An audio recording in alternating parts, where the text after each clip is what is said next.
क्या आपने कभी ये सोचा है कि दो पहिए के साइकिल से हम क्या-क्या चीज़ें कर सकते हैं? तो ज़्यादातर हमारी सोच यहाँ तक जाएगी कि हम उससे मार्केट जा सकते हैं या स्कूल जा सकते हैं या काम के लिए कहीं जा सकते हैं। और शहरों में अगर आप देखेंगे तो शहरों में उससे एक्सरसाइज़ करने के लिए भी लोग जाते हैं। दूर-दूर तक ट्रैवल करते हैं साइकिल से और एक्सरसाइज़ करके घर वापस आते हैं। तो ये कुछ फ़ायदे हुए, लेकिन मैं यहाँ एक और फ़ायदा गिनाऊँगी। अगर आप किसी लड़की को या ख़ासकर किसी ग्रामीण लड़की को साइकिल देते हैं, तो उसके 2 फ़ायदे होते हैं। एक तो सामाजिक फ़ायदा भी होता है और एक पारिवारिक फ़ायदा भी होता है। साइकोलॉजी में एक बात कहते हैं कि मोबिलिटी जो है वो ऑटोनॉमी लाती है। मतलब किसी इंसान की मोबिलिटी जो है उसके लिए एक स्वतंत्रता लाती है, एक आज़ादी लाती है। ये तो हम सब समझ ही सकते हैं। अब यहाँ बात आती है कि एक लड़की के लिए ये इतना क्यों ज़रूरी होता है? खासकर ऐसी लड़की के लिए जो ग्रामीण समाज से आती हो। लड़कियों को अगर हम साइकिल देते हैं तो उससे 2 फ़ायदे होते हैं उनके। एक तो ये कि वो स्कूल जा सकती हैं, वो काम के लिए जा सकती हैं और दूसरा कि उनके मन से डर मिटता है। एक सम्मान की भावना आती है, सेल्फ रिस्पेक्ट की भावना आती है और आज़ादी आती है। और ये तीनों चीज़ें जो होती हैं, ये एक ग्रामीण परिवेश में पली-बढ़ी लड़की मतलब गाँव में पली-बढ़ी लड़की, उसके लिए इमेजिन कीजिए कि कितना इम्पोर्टेंट होता होगा, कितना महत्वपूर्ण होता होगा, अगर उनको साइकिल मिलती है तो। हर समाज में कुछ ऐसे लोग होते हैं, जो सोच बदलने की कोशिश करते हैं और समाज को बेहतर बनाने की कोशिश करते हैं। उनमें से एक का नाम है डॉक्टर कल्पना शास्त्री, जो महाराष्ट्र की हैं और उनके हस्बैंड जो हैं वो बिहार के हैं या उनके पार्टनर कह लीजिए वो बिहार के हैं। 1993 में इन्होंने एक बहुत ही इंटरेस्टिंग काम शुरू किया, जिसमें इन्होंने फ्री में लड़कियों को और महिलाओं को साइकिल देना शुरू किया और उनको सिखाना भी शुरू किया। आइए इसी एक्सपीरियंस के बारे में हम उनसे जानते हैं। 1980 में जब मैं महाराष्ट्र से यहाँ आई, ये मिथिला क्षेत्र कहलाता है, तो यहाँ पर मैंने देखा कि औरतों की स्थिति और लड़कियों की स्थिति बहुत गौण है। उनको बहुत कम दर्जा दिया गया है। अभिव्यक्ति को उनके मारा गया है। पर्दा प्रथा के कारण वो न हंसे न बोलें, सड़कों पर दिखाई नहीं देती थी औरतें। और ये सब चीज़ें देख कर के मुझे जो संस्था से काम शुरू करना था, संस्था मैंने बनाई और जब काम शुरू करना था तो मुझे लगा कि सेवा करने से काम नहीं चलेगा। सेवा केवल करते गए, इन लोगों की बीमारी का इलाज करते गए, उससे नहीं काम चलेगा। इनमें खुद में कॉन्फिडेंस आना चाहिए। मैं एक बार बदेया गाँव जा रही थी मोपेड से, तो मैंने देखा कि चलाते समय कि दूर पर जो सड़क के दूसरी तरफ ईंटा का भट्ठा में जो मज़दूर काम कर रहे थे, उन लोगों ने मेरी ये साड़ी देखी दूर से ही, तो उन लोगों को लगा कोई औरत चला रही है और उन लोगों ने वहाँ से ही मौगी मौगी मतलब औरत चला रही है ये चिल्लाना शुरू किया। तो ये सुन कर के मेरे मन पर काफ़ी प्रभाव पड़ा और मैं थोड़ी मन में सकुचा गई या फिर मैं डर गई और मेरा हाथ एक्सीलेटर पर बढ़ गया और उससे जो स्कूटर ज़्यादा तेज़ चली और सामने बालू था, तो मैं गिरते-गिरते बची। तो इस सब से मुझे लगा कि अगर मेरा अपब्रिंगिंग बिल्कुल अलग हुआ है, मेरी माँ, मेरे पिताजी बिल्कुल बचपन से मुझे प्रोत्साहन देते रहे और तब मेरी ये स्थिति होती है अगर समाज में इस तरह का नकारात्मक व्यू रहता है तो फिर यहाँ की लड़कियों को जिनको कभी प्रोत्साहन ही नहीं दिया गया कि सड़क पर चलो, निडर होके चलो, तो ये उन लोगों की क्या स्थिति होती होगी। तब मेरे दिमाग में ये साइकिल की भावना आई। ये साइकिल से निडरता बढ़ती है और उनमें एक कॉन्फिडेंस आता है कि ये सड़क हमारी है। और जब सड़क साइकिल चलाती हैं लड़कियाँ या सीखती हैं तो मन और शरीर दोनों को मजबूत करना पड़ता है, क्योंकि उसमें आपको साइकिल में बैलेंसिंग ज़रूरी है। और सड़क पर आप चला रहे हैं तो आपको समाज से भी लोहा लेना है, समाज की दृष्टि से भी लोहा लेकर के निडरता से चलाना है। निडरता से नहीं चलाएंगे तो मेरी साइकिल ही कहीं गिर जाएगी। तो एक अपने आप कॉन्फिडेंस उन लोगों में आता है।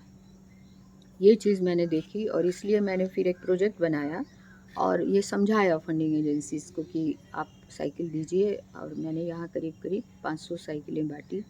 लड़कियों को हर रविवार को मैं बुलाती थी उनकी पर्सनैलिटी डेवलपमेंट के लिए कि उनकी साइकिल कोई ले नहीं ले, उनका भाई नहीं चलाने लगे, उनका पिता कोई भी पुरुष चलाने लग सकता था, इसलिए भी कहना पड़ता था, एम्पावर करना पड़ता था उनको सेंसिटिव करना पड़ता था कि ये साइकिल तुम्हारी है, तुम चलाओगी। तो लड़कियां फिर चलाने लगीं और फिर बिल्कुल अनपढ़ लड़की भी अपने बलबूते पर ब्लॉक ऑफिस जाने लगी, अपना इलाज करवाने के लिए हॉस्पिटल जाने लगी, सरकारी हॉस्पिटल, बिल्कुल गांव की औरत, मुस्लिम लड़कियां भी।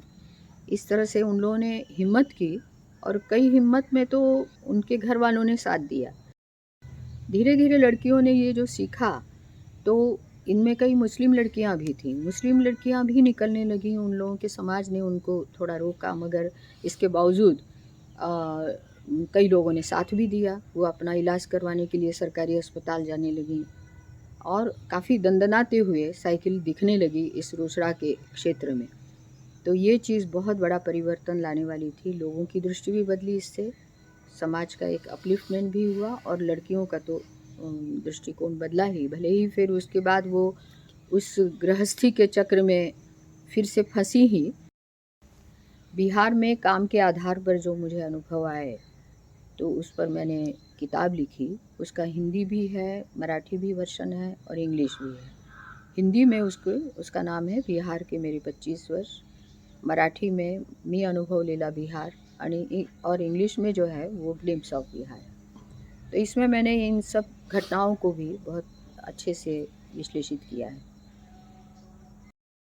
तो मुझे लगता है कि सबसे पहला काम ये ज़रूरी है कि बाकी संस्थाएं भी इस चीज़ को समझें कि और लड़कियों में, औरतों में एक मूवेबिलिटी ज़रूरी है, गत्यात्मकता नहीं है उन लोगों में, एक ठोस जड़ बन करके रह जाती हैं अपने घर में बंधी हुई, और बाहर जाने का कोई रास्ता ही नहीं है, जिसके कारण एक जानवर जैसी स्थिति हो जाती है। जैसे गाय बंधी हुई है, वैसे वो वर्षों तक एक ही जगह पर रहती है। तो गत्यात्मकता रहेगी और अलग अलग दुनिया देखेगी, यात्रा करेंगी, अपने ही शहर में घूमेंगी, ये बहुत ज़रूरी है। केवल त्यौहार के लिए नहीं, बल्कि अलग या शादी ब्याह में ही थोड़ा निकल गए और डांस उन्स किए, ऐसा लड़कियां देख आजकल करती हैं, मगर उतना ही नहीं, बल्कि एक ठोस उद्देश्य को लेकर के वो लोग निकले। जब किसी लड़की को साइकिल मिलती है या वो साइकिल चलाना शुरू करती है, तो वो सिर्फ साइकिल चलाना सीखती ही नहीं है, वो सीखती है कि मैं ये कर सकती हूँ। वो ये सीखती है कि ये समाज जो है वो मेरा भी है, ये सड़क जो है वो मेरी भी है, इस सड़क पे मैं भी आ जा सकती हूँ। साइकोलॉजी के हिसाब से ये सेल्फ एफिकेसी हुई, मतलब उस लड़की को एक कॉन्फिडेंस आता है कि मेरी क्षमता बढ़ी है और मैं भी कुछ कर सकती हूँ, और यही भरोसा आगे चल के उनकी ज़िंदगी में पढ़ाई और आगे की ज़िंदगी के जो और भी फ़ैसले हैं उनको लेने में मदद करती है। उन्हीं लड़कियों में से एक लड़की हमारे साथ है जिसे साइकिल मिली थी, यहाँ उसकी बात भी सुनते हैं। 2003 में साइकिल मिले न दीदी जी यहाँ से। तो पहले कोई लेडीज लोग नहीं चलबैत रहे, तो हम ले गेलिए घर साइकिल। तब हमर सास रहथिन, हुनकर एगो देवर रहथिन, तो हमार सास कुमार रखिन, कहथिन साइकिल किया ही चलबै छिके, साइकिल नहीं चलबै। तो हम कहले कि हमरा बाजार के 2 बेर 3 बेर के काम रहे छिके, 5 रुपया ले रहे टांगा वाला। तो कहलिए अपन 10 रुपया के तू रोज दो, हम अपन साइकिल चलेनाइ छोड़ देबै। तो कह रहे नहीं।